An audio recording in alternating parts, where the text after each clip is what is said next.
Assalamualaikum. Welcome back to the course How to Become an Influencer on Instagram. Last time हमने stories के बारे में discussion की थी. इस दफ़ा हम बात करेंगे इंस्टाग्राम पोस्ट के बारे में. पोस्ट वो होती हैं जो आपकी प्रोफाइल में नज़र आती हैं और बाकी लोगों को अपनी फीड्स में नज़र आती हैं. ये जो हैं पिक्चर्स भी हो सकती हैं और ये शॉर्ट वीडियोस भी हो सकती हैं. इनको आप इस तरह बनाते हैं कि आप अपने इंस्टाग्राम की प्रोफाइल में जाएं तो बिल्कुल नीचे एंड में एक प्लस का साइन होता है. इसको आप क्लिक करें तो आपका फ़ोटो लाइब्रेरी खुल जाती है. वहाँ से जो आपने पिक्चर या वीडियो सेलेक्ट करनी है वो आप चूज़ करते हैं और फिर नेक्स्ट दबा देते हैं. जब आप नेक्स्ट दबा देते हैं तो आपके पास फ़िल्टर्स और एडिट्स की ऑप्शंस आती हैं. फ़िल्टर्स में आपके पास हर तरह के डिफरेंट एडिट्स आते हैं जिनको आप सिलेक्ट करते हैं तो एक कलर सा एक लुक अप्लाई हो जाती है आपकी फ़ोटोज़ और वीडियोस के ऊपर. अगर आपको इंस्टाग्राम में से कुछ पसंद आता है तो अच्छी बात है. और एडिट में आपके पास बहुत सारी ऑप्शंस होती हैं कि आप उसकी ब्राइटनेस, उसकी contrast, saturation, colours, shadows, highlights सब एडिट इसके अंदर कर सकते हैं. ज़रूरी नहीं है कि आप अपनी पिक्चर्स की एडिटिंग इंस्टाग्राम की ऐप के अंदर ही करें. जैसे फॉर एग्जांपल मैं अपनी पिक्चर्स की एडिटिंग या तो कंप्यूटर के ऊपर एडोब लाइटरूम पे करती हूँ या फिर फ़ोन में लाइटरूम की ऐप पे एडिट करती हूँ या स्नैपसीड की ऐप में एडिट करती हूँ. जो भी ऐप ऐसी आपको लगती है जो आपके स्टाइल से मैच करती है, जिसमें वो ऑप्शंस हैं जो आपके स्टाइल से मैच करती हैं, वो आप इस्तेमाल करें. या जो आपको इस्तेमाल करना आसान लगे वो आप इस्तेमाल करें और अपनी पिक्चर्स को एडिट करें. ठीक है, फिर आप उनको बेशक इंस्टाग्राम पर डाल सकते हैं. सबसे अच्छा तरीका यही है कि आप लाइटरूम इस्तेमाल करें, उस पर अपनी पिक्चर्स एडिट करें और फिर इंस्टाग्राम पर डालें. उसके बाद आप नेक्स्ट दबाते हैं तो आपके पास राइट अ कैप्शन की ऑप्शन आ जाती है.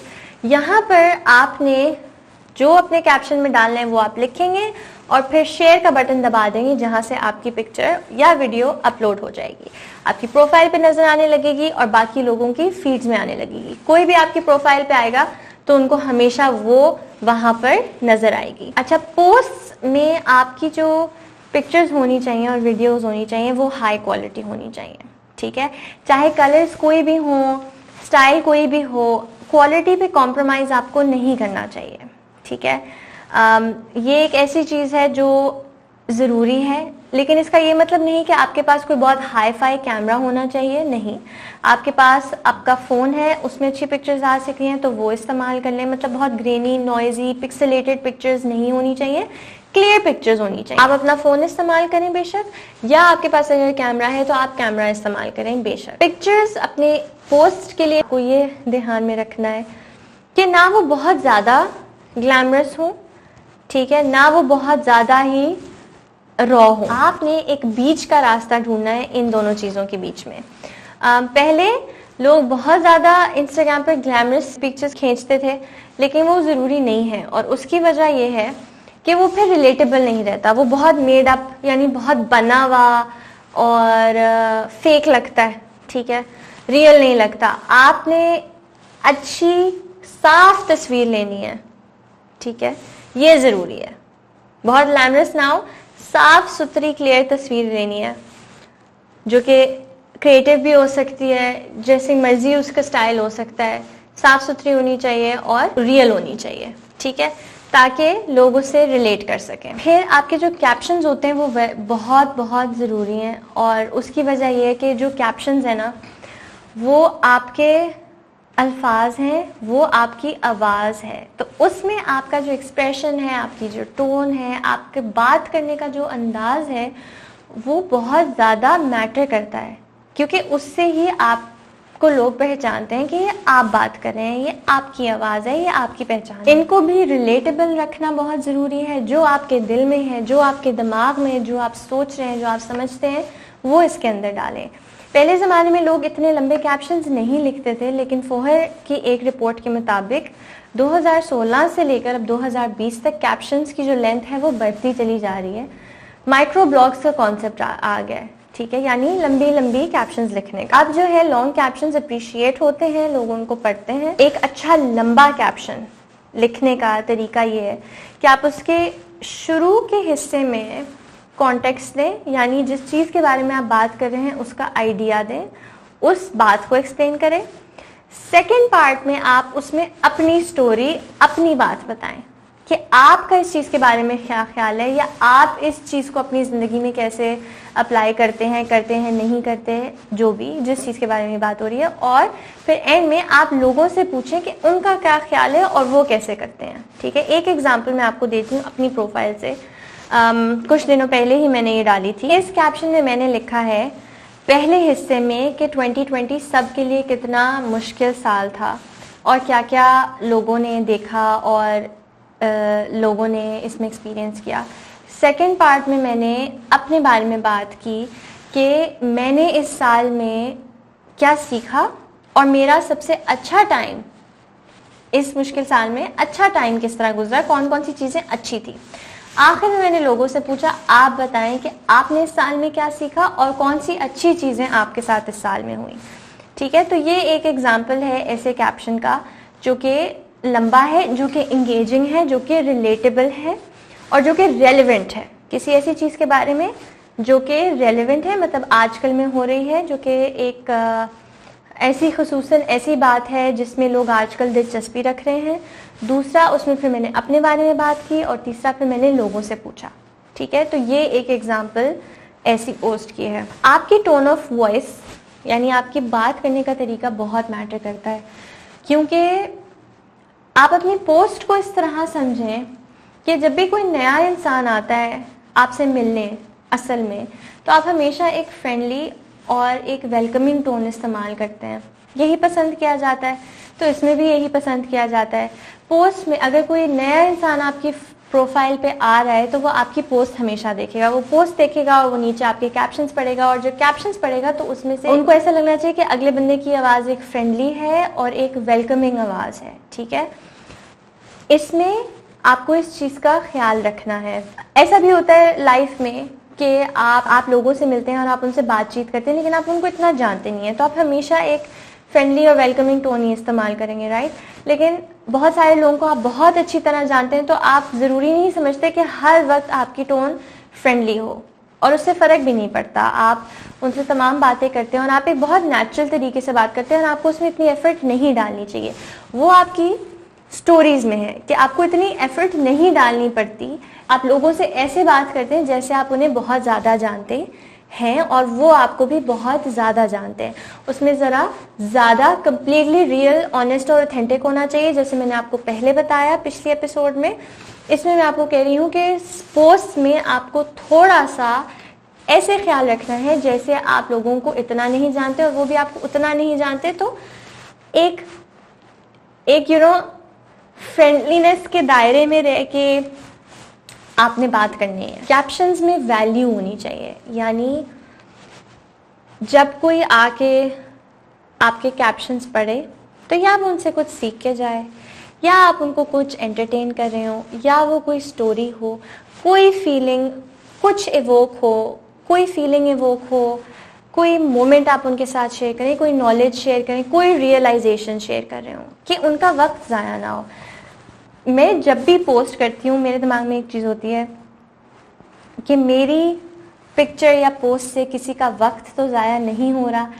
मतलब बेशक वो सिर्फ इतनी सी ही चीज़ क्यों ना हो कि जब वो मेरी पोस्ट छोड़ कर जाएं, पढ़ के जाएं, तो उनके मुंह पे एक छोटी सी मुस्कुराहट ही क्यों ना आ जाए। उसके बाद अब बात यह है कि आपको कितना रेगुलरली पोस्ट करना चाहिए। हर रोज़ आपको दिन में एक दफ़ा ज़रूर पोस्ट करना चाहिए, ताकि लोगों की फीड पे जब वो इंस्टाग्राम पे आएँ तो आप रोज़ आ रहे हों। शुरू में इस चीज़ को प्रैक्टिस करना बहुत ज़रूरी है। आपने अपने आप को चैलेंज देना है कि मैं 15 दिन की पिक्चर्स और कैप्शंस में क्या डालूँगा। ठीक है, एटलीस्ट आपको एक वीक का पता होना चाहिए, फिर आप प्लान करें, फिर आपको अगले वीक का पता होना चाहिए, और आप अपने आप को 30 डेज़ का चैलेंज दें और हर हफ्ते का एक कंटेंट प्लान बनाएं कि मैं इसमें ये करूँगा, इसमें ये करूँगा, इसमें ये करूँगा। ठीक है, पिक्चर्स खींचें, कैप्शंस तैयार करें और उनको डालना शुरू कर दें। ये एफर्ट आपको शुरू में डालनी होगी, रोज़ बैठ के पोस्ट तैयार करनी होगी, किसी चीज़ के बारे में बात करनी होगी, अपने ज़रा दिमाग को ज़रा झंझोड़ें, ज़रा क्रिएटिव साइड को बाहर निकालें और इसके ऊपर एक्सप्रेस करना शुरू करें। स्टोरी टेलिंग के लिए इस्तेमाल करें। लोगों को बड़ा पसंद आएगा कि आप अपनी कोई कहानी उनको बताएं, अपने बारे में कुछ बताएं। अगर आप लॉन्ग कैप्शंस नहीं डालना चाहते, ज़रूरी नहीं है कि हर वक्त लॉन्ग कैप्शंस डाले जाएं। माइक्रो ब्लॉग्स बहुत रेलिवेंट हैं, एक नई चीज़ है, लेकिन ज़रूरी नहीं है।